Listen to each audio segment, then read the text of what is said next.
ফলতার নির্বাচন থেকে তৃণমূল কংগ্রেস প্রার্থী জাহাঙ্গীর খান নিজেকে প্রত্যাহার করে নিলেন।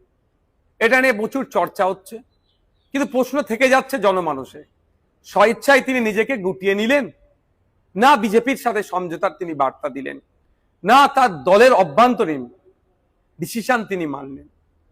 এই বিষয়ে উত্তর সময় কিন্তু কথা বলবে, উত্তর দেবে।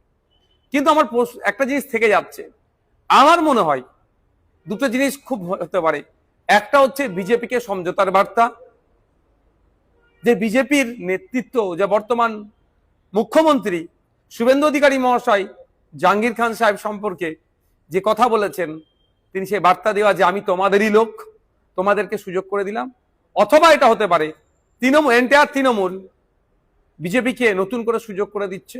অথবা এটাও হতে পারে যে তৃণমূল কংগ্রেস দেখছে যে এই নির্বাচনে ফলতা থেকে 1, 2, 3 কোনো মতেই আসতে পারবে না, 4 বা 5-এ থাকবে।